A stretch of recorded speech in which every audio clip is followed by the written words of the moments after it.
puso namin.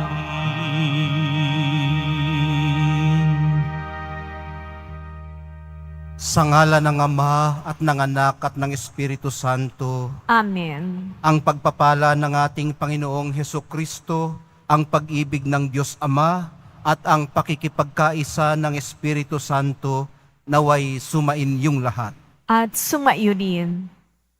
Minamahal kong mga kapatid, ipinagdiriwang po natin ang dakilang kapistahan ng kamahal-mahalang puso ni Jesus. Ang banal na puso ni Jesus, ang dakilang tanda ng wagas at walang hanggang pag-ibig ng Diyos sa lahat ng tao, lalo na sa mga nalalayo at nagkakasala. Atin ding inilalaan ang araw na ito bilang araw ng pananalangin para sa ikapagpapabanal ng mga kaparian. Isama natin sa ating mga panalangin sa banal na puso ni Jesus, na kanyang laging ilapit sa kanya at gawing matapat ang mga obispo at ang buong kaparian. Upang tayo po'y maging marapat gumanap sa banal na pagdiriwang, aminin po natin pagsisihan ng ating mga kasalanan. Inaamin ko Sa makapangyarihan Diyos at sa inyo mga kapatid, na luba akong nagkasala sa isip, sa salita, sa gawa, at sa aking pagkukulang. Kaya isinasamo ko sa mahal na Birheng Maria, sa mga anghel at mga banal, at sa inyo mga kapatid, na ako'y panalangin sa Panginoong ating Diyos. kaawaan tayo ng makapangyarihang Diyos, patawarin sa ating mga kasalanan at patnubayan sa buhay na walang hanggan. Amen. Panginoon, kaawaan mo kami. Panginoon, kaawaan mo kami. Kristo, kaawaan mo kami. Kristo, kaawaan mo kami. Panginoon, kaawaan mo kami. Panginoon, kaawaan mo kami. Papuri sa Diyos sa kaitaasan.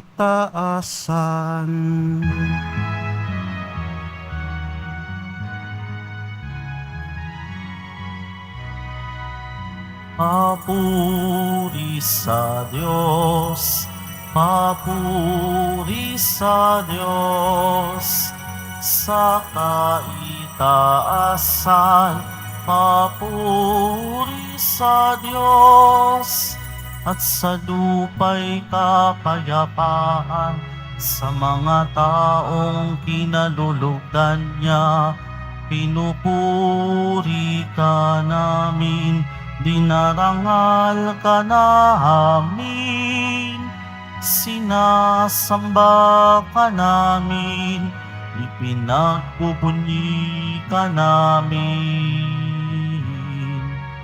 Pinasasalamatan ka namin sa iyong dakilat angking kapurihan, Panginoong Diyos, Hari ng langit, Diyos amang makapangyarihan sa lahat. Panginoong Hesukristo, bugtong na anak. Panginoong Diyos, Kordero ng Diyos, anak ng Ama. Ikaw na nag-aalis ng mga kasalanan ng mundo, maawa ka sa amin, maawa ka. Ikaw na nag-aalis ng mga kasalanan ng mundo, tanggapin mo ang aming kahilingan. Ikaw na naluklok sa kanan ng Ama, sapagkat ikaw sa Diyos.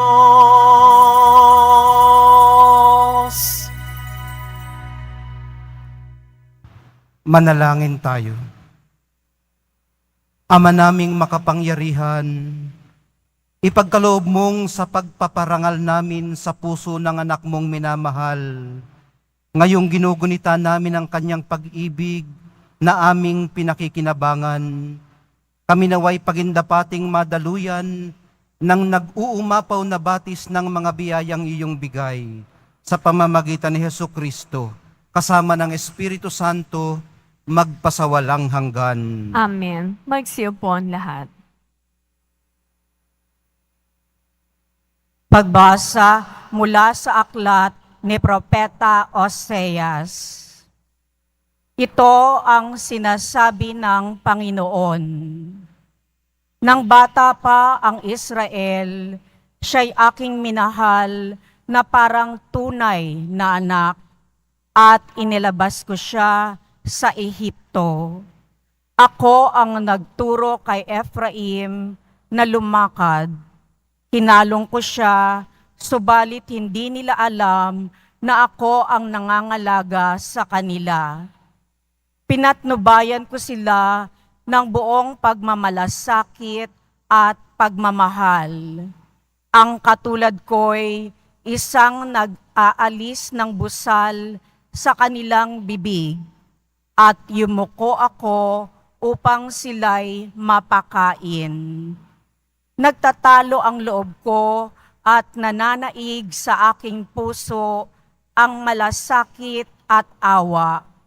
Hindi ko ipadarama ang bigat ng aking poot. Hindi ko na muling sisirain ang Ephraim, sapagkat ako'y Diyos at hindi tao, ang banal na nasa kalangitan ninyo, at hindi ako naparito upang magwasak. Ang salita ng Diyos. Salamat sa Diyos. May galak tayong sumalok sa batis ng manunubos. May galak tayong sumalok sa batis ng manunubos. Ang Diyos ang siyang nagliligtas sa akin. Tiwalang-tiwala ako at wala muntimang pangamba, sapagkat ang poon ang lahat sa akin. Siya ang aking awit, ang aking kaligtasan. Malugod kayong sasalok ng tubig sa batis ng kaligtasan. May galak tayong sumalok sa batis ng kaligtasan. Magpasalamat kayo sa poon, siya ang inyong tawagan. Ipaalam ninyo sa mga bansa ang kanyang ginawa. Ipahayag ninyo ang kadakilaan ng kanyang pangalan. May galak tayong sumalok sa batis ng manunubos. Umawit kayo ng papuri sa poon, sapagkat kahanga-hanga ang kanyang mga ginawa. Ipahayag ninyo ito sa buong daigdig. Mga anak ng Siyon, umawit kayo ng buong galak, sapagkat nasa piling ninyo ang dakila at ang banal ng Israel. May galak tayong sumalok sa batis ng manunubos.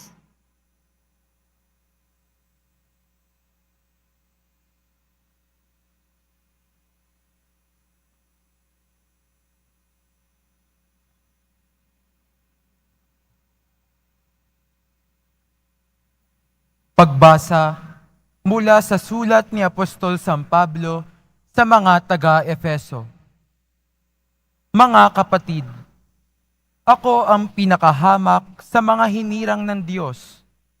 Gayunmay, minarapat niyang ipagkaloob sa akin ang gawaing ito.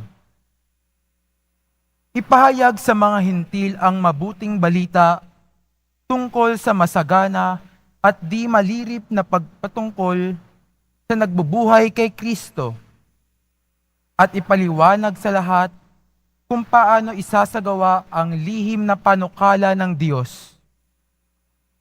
Ito'y matagal na panahong inilihim ng Diyos na lumikha ng lahat ng bagay upang sa pamamagitan ng simbahan ay maipakilala ngayon sa mga pinuno at mga may kapangyarihan doon sa kalangitan ang walang hanggang karunungan ng Diyos na naghahayag sa iba't ibang paraan. Alinsunod ito sa walang hanggang panukala na isinakatuparan niya kay Kristo Jesus na ating Panginoon. Dahil sa ating pakikipag-isa at pananalig sa Kanya, makalalapit tayo sa Diyos ng panatag ang loob. Dahil dito, ako'y naninikluhod sa Ama na siyang pinagtutularan ng pagkaama sa bawat sambahayan sa langit at sa lupa.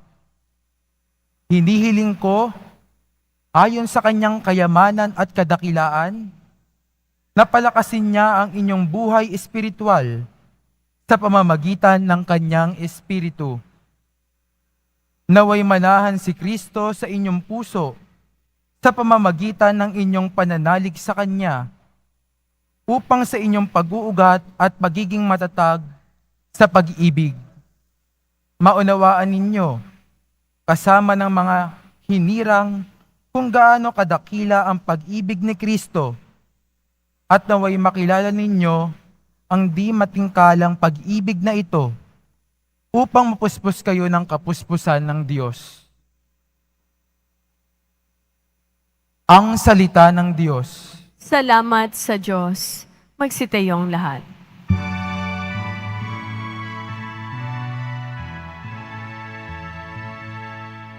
Alleluia, Alleluia, Alleluia,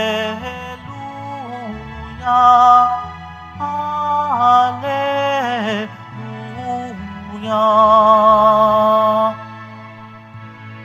Inibig tayo ng Ama,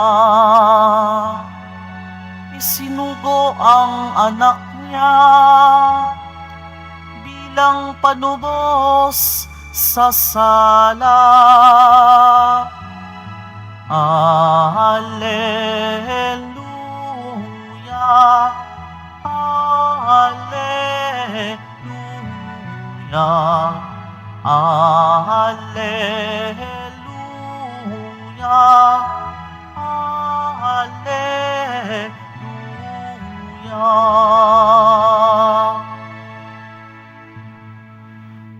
Sumainyo ang Panginoon. At sumaiyo rin. Ang mabuting balita ng Panginoon ayon kay San Juan. Papuri sa iyo, Panginoon. Nooy araw ng paghahanda at ayaw ng mga Hudyo na manatili sa krus ang mga bangkay sa araw ng pamamahinga, sapagkat dakila ang araw ng pamamahingang ito. Kaya't hiniling nila kay Pilato na ipabali nito ang mga binti ng mga ipinako sa krus at alisin doon ang mga bangkay. Naparoon nga ang mga kawal at binali ang mga binti ng dalawang ipinakong kasabay ni Jesus. Ngunit pagdating nila kay Jesus at makitang patay na siya, hindi na nila binali ang kanyang binti. Subalit inulos ng sibat ng isa sa mga kawal ang tagiliran ni Jesus. At biglang dumaloy ang dugo at tubig. Ang nakakita nito ang nagpapatotoo. Tunay ang kanyang patotoo at alam niyang katotohanan ang sinabi niya upang kayo'y maniwala. Nangyari ang mga ito upang matupad ang sinasabi ng kasulatan, walang mababali isa man sa kanyang mga buto. At sinabi naman ng ibang bahagi ng katawan ng kasulatan, pagmamasdan nila ang kanilang inulos.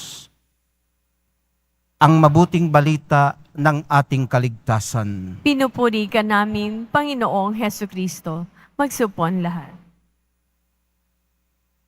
Sa sharing na ito, parang gusto kong medyo personal naman ang approach. Hindi masyadong theological, hindi masyadong spiritual, kundi yung makaka-relate tayo sa isa't isa. Makakapagkwento ako ng kaunti tungkol sa aking sarili sa paniwalang ang kwento ng isang individual ay maaaring kwento rin ng kanyang kapwa. Kasi nagsasalo tayo sa iisang kapwa tao tayo. Ito pong inyong paring lingkod ngayong tinatawag na Catholic convert. Dati po akong Protestant, UCCP o yung United Church of Christ in the Philippines. 27 anyos na po ako naging tunay na Katoliko. At bilang isang baguhang Katoliko, ngayon po ako'y 47. Ilan ba yun? 47 minus 27, 20. 20 years old pa lang pala ako na Katoliko. Ayun, ano? Kaya itinuturing ko pa rin ang aking sarili na isang baguhang Katoliko. Inaamin ko po na hindi masyadong marami ang aking mga debosyon kumpara sa tinatawag na cradle Catholics o yung mga Katoliko na simula pa pagkabata, simula pa sa kanilang kuna, yung cradle, ano ho? Lately na lang po na-develop sa akin ang pagiging deboto. Noon po ako'y umuwi, taong 2017 lang. Umuwi ako galing sa Amerika, akala ko'y magtatrabaho na ako dito. Meron akong kaibigan na isang ermitanyo, isang hermit, si Father Neil Arce. Sabi niya, doon ka tumuloy sa Quiapo pag-uwi mo sa Pilipinas. Makipag-usap ka doon kay Father Prex. Ayun nga ang aking ginawa. Pag-uwi ko dito sa Quiapo, June 2 ng 2017, mayroong akong naramdaman na attraction, para akong hinihila ng image ng mahal na pong Jesus Nazareno. At yun ay June 2. So, sa pag-stay ko dito, naranasan ko yung mga novena sa Sacred Heart hanggang ngayon, sa araw na ito. Doon po tuluyang na-develop sa akin yung debosyon sa mahal na puso ni Jesus, sa kanyang kabanal-banalang puso. Tapos, noong nadestino naman ako sa Capiz, meron din doong Sanctuary of the Sacred Heart. Ibe-bless po bukas ng arsobispo doon. Dapat ay ako'y naroon, kaya lang hindi na ako nakapunta. Ipagpaumanhin sana nila. Alam niyo mga kapatid, kaya ako ito na i-share. Yun pong debosyon sa kamahal-mahalang puso ni Jesus, hindi lang pala ako ang nakatuklas at nakakaranas. Ito pala ay napaka-popular. Halos lahat ng Katoliko ay may debosyon sa kabanal-banalang puso ni Jesus. At lately, na-realize ko din mga kapatid, na yun palang dahilan kung bakit laganap na laganap sa halos lahat ng Katoliko ang debosyon sa mahal na puso ni Jesus ay dahil alam ng mga deboto na ang debosyon sa kamahal-mahalang puso ni Jesus ay debosyon kay Jesus. O mas tama sigurong sabihin, ang debosyon natin sa kamahal-mahalang puso ni Jesus ay debosyon ng ating puso kay Jesus. Ayun kaya siguro popular, nag-aapil hindi lamang sa isa, kundi sa karamihan. Naobserbahan ko din mga kapatid na yung mga deboto, hindi sila nai-stuck doon sa debosyon sa kamahal-mahalang puso ni Jesus, kundi may mga nangyayari sa kanilang kalooban. At ito po'y alam ko dahil ako'y isang spiritual director. May mga nakakapag-share sa akin tungkol sa nangyayari sa kanilang kalooban. At sinasabi po nila na nababantayan nila sa kanilang sarili ang movement galing sa sensible papunta sa spiritual. Ang sensible, mga kapatid, ay ang puso ni Jesus at ang spiritual ay ang pagmamahal ni Jesus. So yun pong attraction natin sa kamahal-mahalang puso ni Jesus ay paghila sa atin niya sa kanyang pagmamahal sa atin. At pag nararanasan po ito ng isang deboto, maaaring nararanasan din po ito ng iba pang deboto. Kaya, nag-share tayo sa parehong karanasan. Iba't iba nga lamang ang ating pagkaranas. Iba't iba ng approach kung paano tayo nilapitan o hinila papunta sa Kanya. So gaya ng nabanggit ko sa inyo kanina, wala naman kami masyadong icons and images bilang isang Protestant. Krus lang. Walang kwerpo. Maari po kasing sa mga nasanay na, ang icons and images ay permanent fixtures na ng ating mga simbahan. Nandyan lang. Dumaan ka doon sa banda roon, nandyan sila pagkalalaki. Tumingin ka dito, napakarami nila pagkalalaki.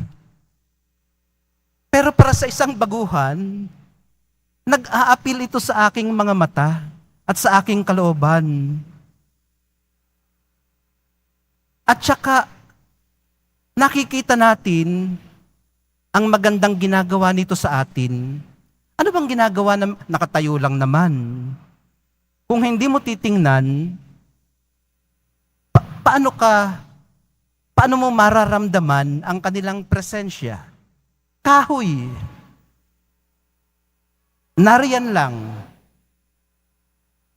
Pero sa pakikipag-ugnayan natin sa icons and images, humahalik tayo, gusto nating mapalapit sa sacred, siyempre hindi naman yung kahoy mismo. Ipinapaalala sa atin nitong mga kahoy na ito, nitong mga icons and images na dumadalaw sa atin ang mahal na pong Jesus Nazareno at nakikilakbay sa atin. Kasi yun namang aakyat dyan, hahalik, bababa rin. Magpapatuloy sa kanilang paglalakbay. Lahat tayo ay mga pasahero lamang, mga nakikiraan, bumibiyahe. At itong mga nilalapitan natin sa ating pagnanais na mapalapit sa sagrado at sa mabathalang presensya ng Diyos, may appeal sa mga mata. Bukod sa sila'y magaganda, nilalagyan talaga ng mga bulaklak, ilaw, at talagang ipinalilinis ni Father June para lalong magandang tingnan, binibihisan. At sinisimbolize po kasi nito yung kadakilaan ng kabanal-banalang puso ni Jesus. Kung paano nila naranasan, kung paano nila nakasalamuha si Jesus. Ganito rin po ang masasabi natin sa mga katulad na sacred music, yung pinapakinggan natin, umaakumpanya sa misa, katulad ng insenso, katulad ng kandila, tungkol naman sa iba pang external senses natin. So yung insenso na aamoy natin, yung kandila, Mararamdaman natin kung malapit, mainit, may alab, pinag-aalab ang ating damdamin. Ang mahalaga po ay ang ating openness na maprompt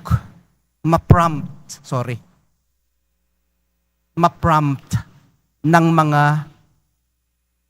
imaheng ito, ng mga pamamaraan na ito sa pamamagitan ng ating external senses. Papasok sa ating internal senses, ang ating intellect, ang ating will, at ang ating memory.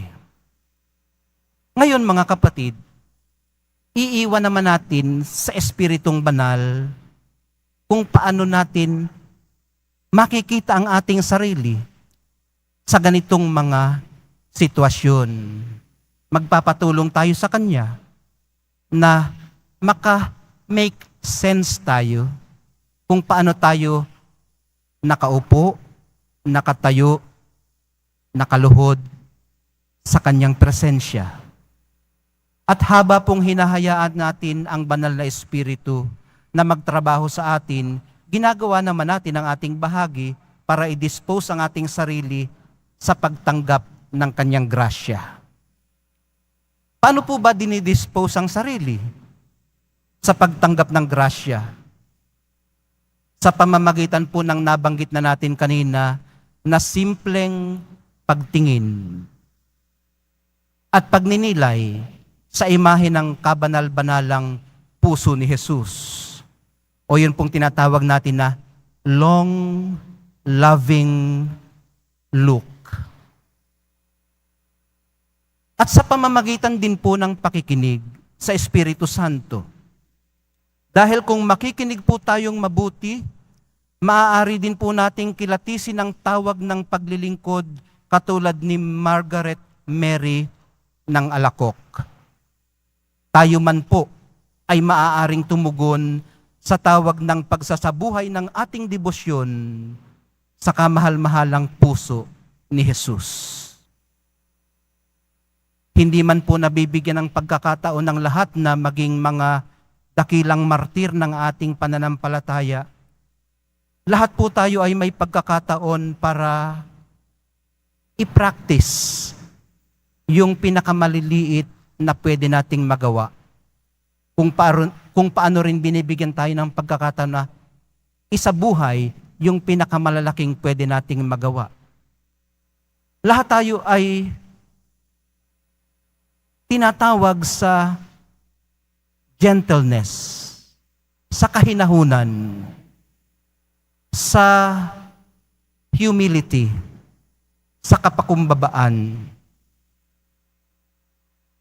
At yun pong ating mga maaaring magawa, bunsod ng pagkahimok na ito sa ating mga puso.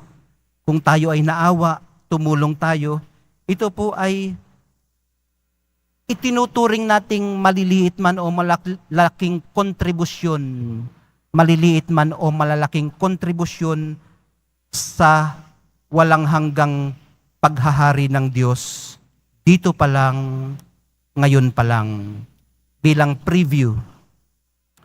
Ano pa po ang pwede nating magawa bukod sa pagpapractice ng gentleness and humility?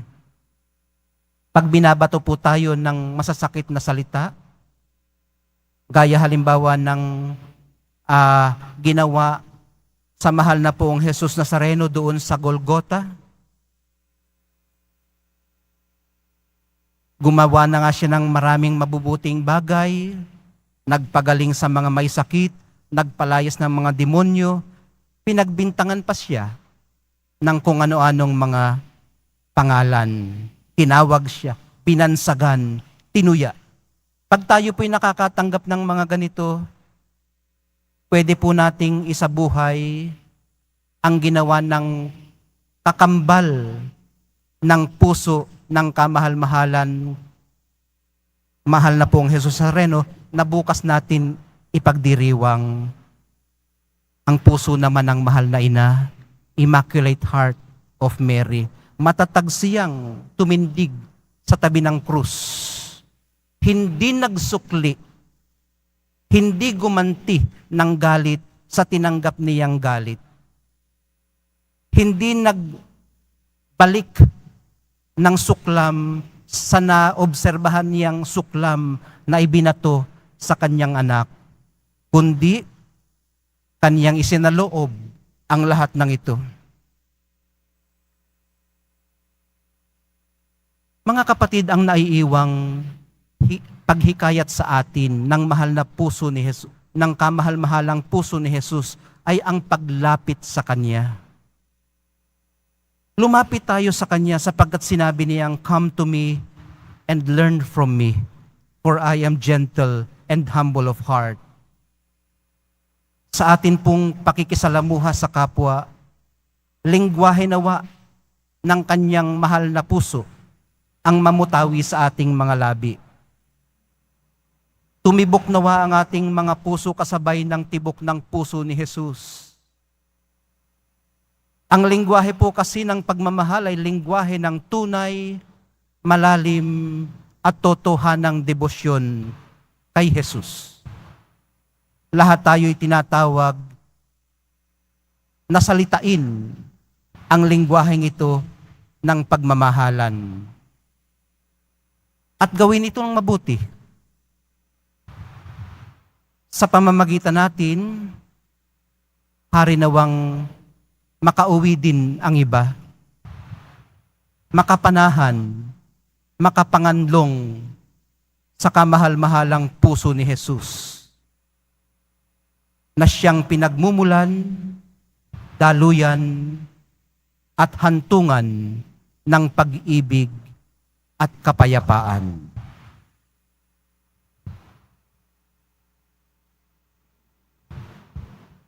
Magsitayong lahat. Tayo pong lahat sabay-sabay, sumasampalataya ako sa Diyos Amang makapangyarihan sa lahat, na may gawa ng langit at lupa. Sumasampalataya ako kay Jesucristo, iisang anak ng Diyos, Panginoon nating lahat.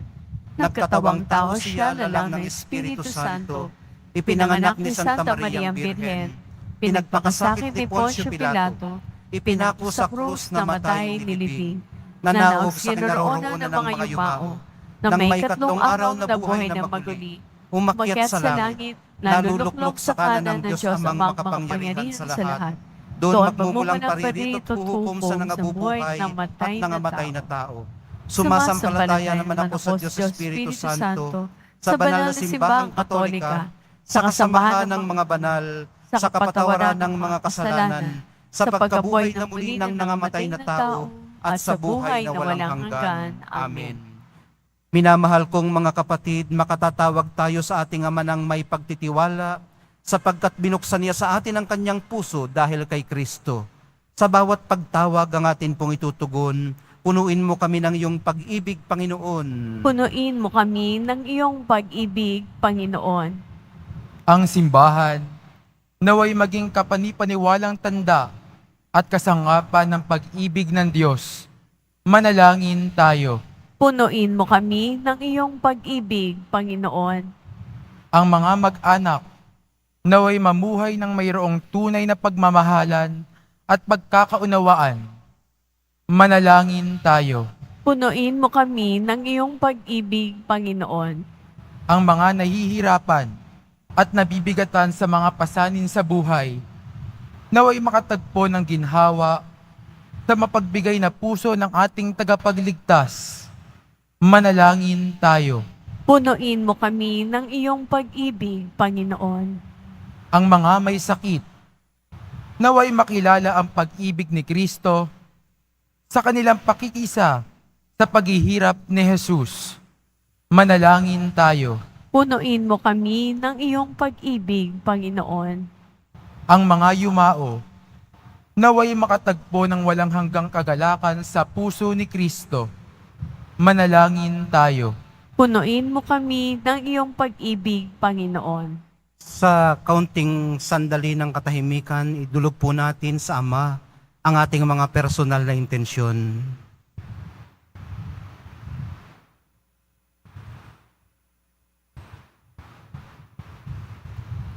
Manalangin tayo.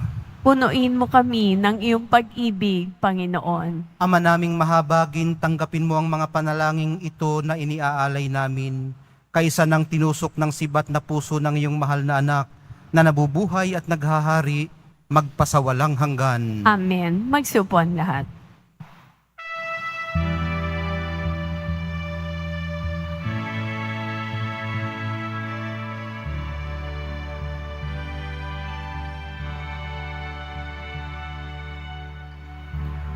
Aming alay sa'yo, Panginoon.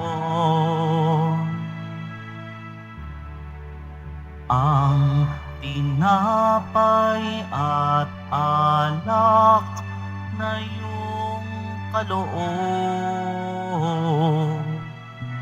upang gunitain ang iyong buhay na inialay nang tayo'y magdiwang bilang isang sambayanan.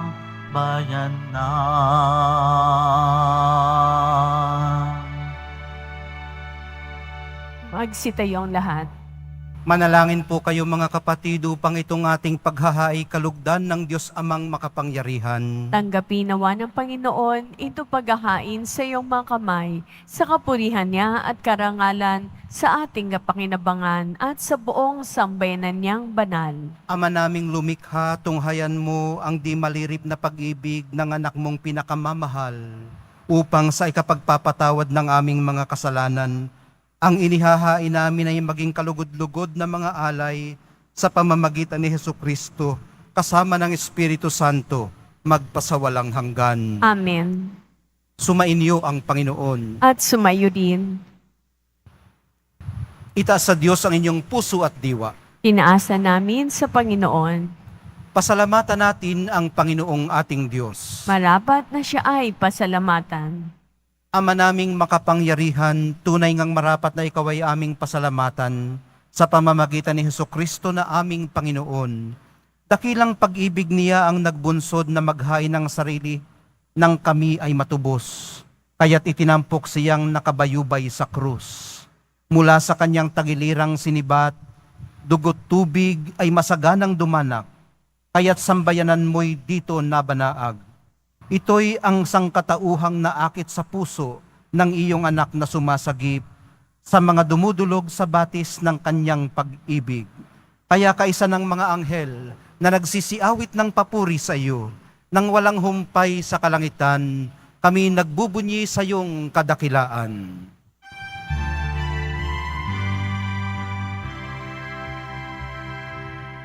Santo, Santo, Santo, Panginoong Diyos ng mga hukbo, na puno ang langit at lupa ng kadakilaan mo. Hosana sa kaitaasan,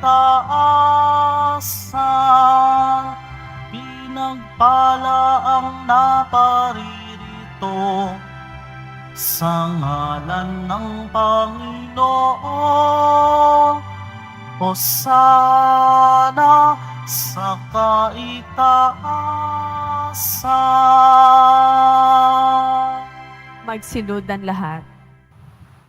Ama naming banal, ikaw ang bukal ng tanang kabanalan, kaya't sa pamamagitan ng iyong Espiritu, gawin mong banal ang mga kaloob na ito, upang para sa amin maging katawan at dugo ng aming Panginoong Hesukristo.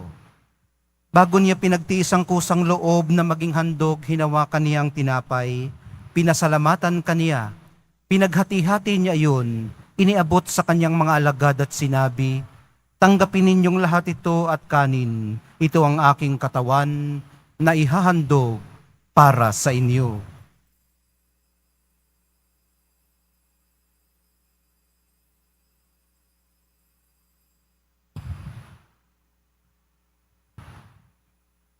Gayon din naman noong matapos ang hapunan, hinawakan niya ang kalis.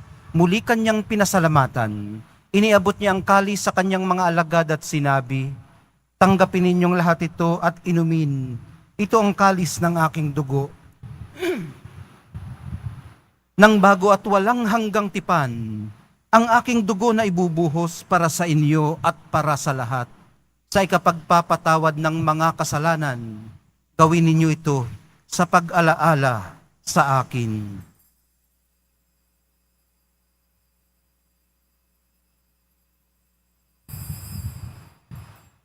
Magsitayong lahat. Ipagbunyi natin ang misteryo ng pananampalataya. Si Kristo'y namatay, si Kristo'y nabuhay, si Kristo'y babalik sa wakas ng panahon. Ama, ginagawa namin ngayon ang pag-alala sa pagkamatay at muling pagkabuhay ng iyong anak. Kaya't iniaalay namin sa iyo ang tinapay na nagbibigay buhay at ang kalis na nagkakaloob ng kaligtasan. Kami nagpapasalamat dahil kami iyong minarapat na tumayo sa harap mo para maglingkod sa iyo.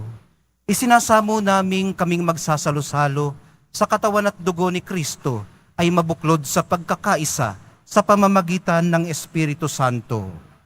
Ama, lingapin mo ang iyong simbahang laganap sa buong daigdig. Puspusin mo kami sa pag-ibig, kaisa ni Francisco na aming Santo Papa at ni Jose na aming Arsobispo, ng lahat ng mga obispo't kaparian at ng iyong piniling sambayanan. Alalahanin mo rin ang mga mahal namin sa buhay na nahimlay, nang may pag-asang sila'y muling mabubuhay. Gayon din ang lahat ng mga pumanaw. Kaawaan mo sila at patuloyin sa iyong kaliwanagan.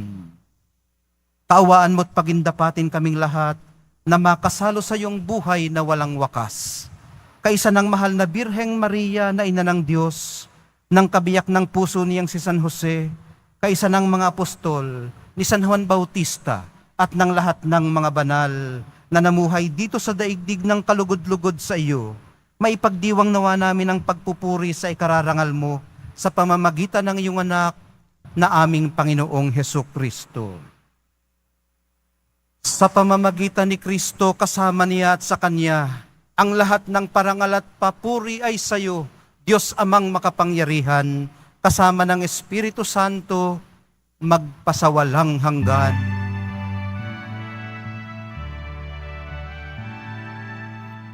Amen. Amen.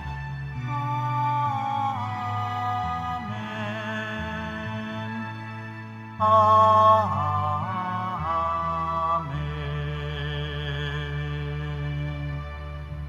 Sa tagubili ng mga nakagagaling na utos at sa turo ni Jesus na Panginoon natin at Diyos, ipahayag po natin ng lakas loob. Ama Ama namin, namin, sumasalangit ka, sambahin ang ngalan mo, mapasa amin ang kaharian mo, sundin ang loob mo dito sa lupa para nang sa langit. Bigyan mo kami ngayon ng aming kakanin sa araw-araw, at patawarin mo kami sa aming mga sala, para nang pagpapatawad namin sa nagkakasala sa amin. At huwag mo kaming ipahintulot sa tukso, at yadya mo kami sa lahat ng masama. Hinihiling po namin kami iadya sa lahat ng masama. Pagkalooban ng kapayapaan araw-araw, iligtas sa kasalanan at ilayo sa lahat ng kapahamakan, samantalang aming pinananabikan ang dakilang araw ng pagpapahayag ng tagapagligtas naming si Hesukristo. Sapagkat iyo ang kaharian, ang kapangyarihan at ang kapurihan, magpakailanman. Amen. Panginoong Hesukristo, sinabi mo sa iyong mga apostol, kapayapaan ang iniiwan ko sa inyo, ang aking kapayapaan ang ibinibigay ko sa inyo. Tunghayan mo ang aming pananampalataya at huwag ang aming pagkakasala. Pagkalooban mo kami ng kapayapaan at pagkakaisa ayon sa iyong kalooban, kasama ng Espiritu Santo, magpasawalang hanggan. Amen. Ang kapayapaan ng Panginoon ay laging sumainyo. At sumaiyo rin. Magbigayan po kayo ng kapayapaan sa isa't isa.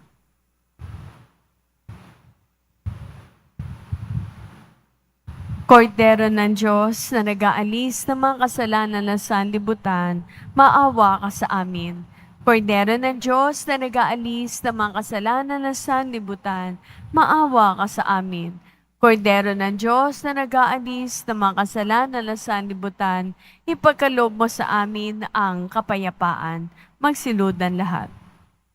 Mga mahal sa buhay, narito ang kordero ng Diyos na nag-aalis ng kasalanan ng sanlibutan. Mapapalad ang mga inaanyayahan sa piging ng kordero. Panginoon, Panginoon, hindi ako karapat-dapat na magpatuloy sa iyo, ngunit sa isang salita mo lamang ay gagaling na ako.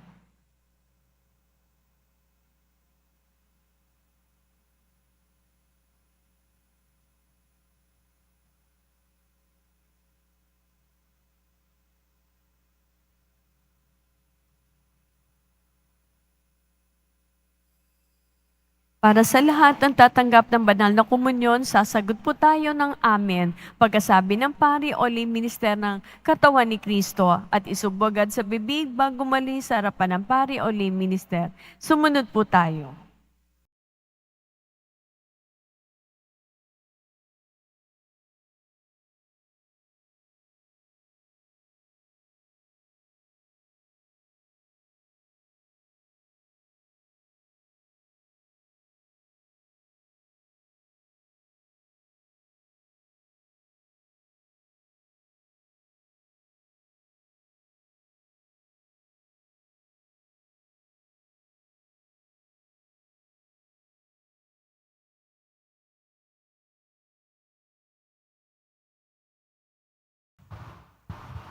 Ama naming mapagmahal, pag-alabi nawa ang pag-ibig sa aming kalooban, sa pagsasalo sa pagmamahal mo sa pakikinabang at sa aming pagkaakit sa iyong anak araw-araw. Matutunan nawa naming makilala siya sa katauhan ng aming mga kapatid sa iyong sambayanan, sa pamamagitan niya kasama ng Espiritu Santo, magpasawalang hanggan. Amen. Sumainyo ang Panginoon. At sumayo rin. Mahal na poong Jesus Nazareno, inihayag mo sa pamamagitan ng krus ang walang maliw na pag-ibig ng Diyos sa sangkatauhan. Pakinggan mo ang kahilingan ng iyong angkan na nagsusumamo sa iyo. Makamtanawa nila ang inyong katugunan at tanggapin ang kasagutan na may utang na loob na tinatanaw. Basbasan din po niyo't pagpalain ang kanilang mga pinasasalamatan, hinihiling at mga pinagsusumakitan sa araw-araw, pati na ang daladala nilang mga imahin at dasalan. Matagpuan din po nawa nila ang kanilang mga hinahanap. Sa pamamagitan ng bendisyon na ito, naway maalala nila ang mga pangako nila noon sa binyag, na ikaw ang kanilang iibigin at paglilingkuran bilang Panginoon magpasawalang hanggan. Amen. At pagpalain kayong lahat at ang inyong pamilya at mga komunidad ng makapangyarihan at mapagmahal na Diyos, Ama, Anak, at Espiritu Santo. Amen. Naialay na po natin ang banal na misa sa paglalakbay po natin sa buhay araw-araw. Lumakad tayo sa liwanag, kapayapaan at pag-asa ng Nuestro Padre, Jesus Nazareno. Salamat sa Diyos.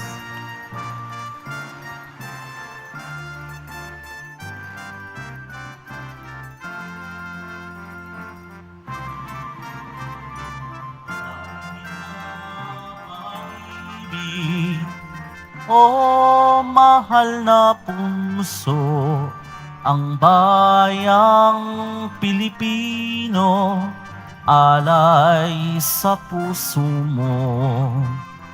Sa templo, sa tahanan, sambit namin ang iyong ngalan. Maghahari kang tunay sa aapari, hanggang hulo. Malaon na naming pangarap, paghari mo sa silangan. Pananampalataya, namising ningas ng araw, sintatag ng kabundukan, sinlawak ng karagatan.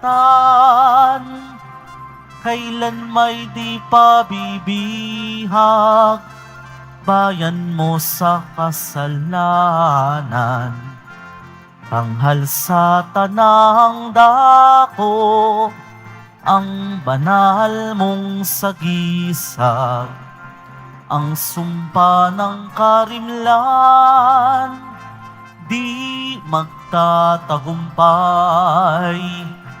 Walang higit na pag-ibig, o mahal na puso, ang bayang Pilipino, alay sa puso mo. Sa templo, sa tahanan, sambit namin ang iyong ngalan. Maghahari kang tunay sa apari.